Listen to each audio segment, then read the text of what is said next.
Okay, now we have limited our infractions to 1 per click, meaning as soon as a teacher uses infraction 1, it will disappear, and only option 2 all the way down to a referral for suspension would be available to the next teacher or that same teacher if she's entering more than 1 infraction during a class period.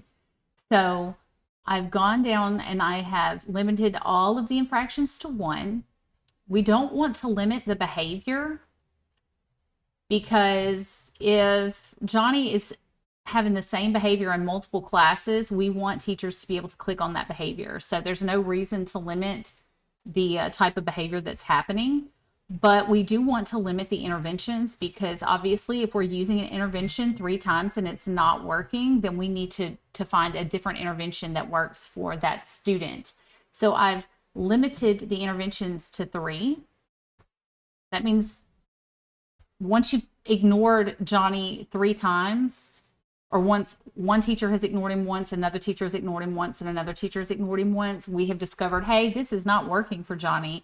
So it's going to eliminate that choice as something that you can do to intervene with the behavior. If you've redirected him 3 times, or you redirected him twice and a teacher redirected him another time, that's not working. We're taking that away. And once you've done this once, you're good. You don't have to do it again. But it is a little tedious to go through and limit these choices manually, but that's the only way that you can do it. When you go down to the bottom of the choice eliminator after you've entered your limits, we don't want to put a limit on positive merits. Well, we want them to do that as many times. Do not click on this green button. It will say 1 click apply limit for all choices. No, you're going to go down and you're going to click save.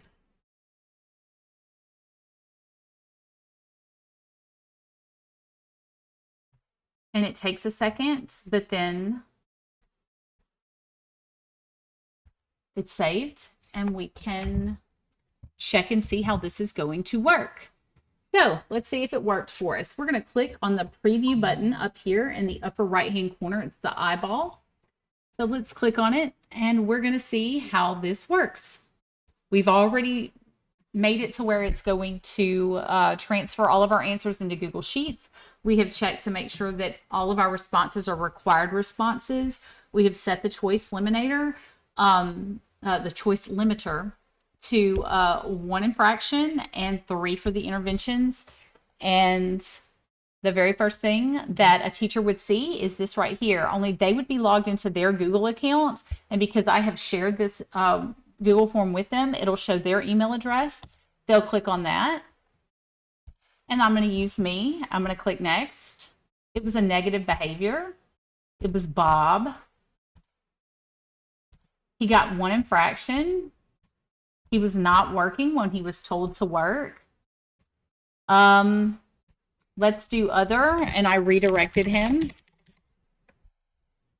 Next. If I have any comments about what happened, I can put them here. Then I will click submit. Submit another response. So during that same class period, student 11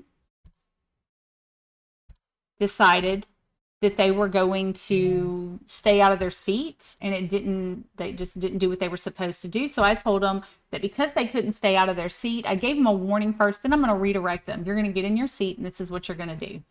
Comments, if I have any comments, I will submit it. Well, guess what happened? Bob decided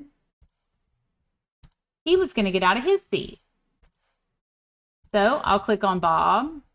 I told him twice to sit down. It wasn't working. Infraction 2.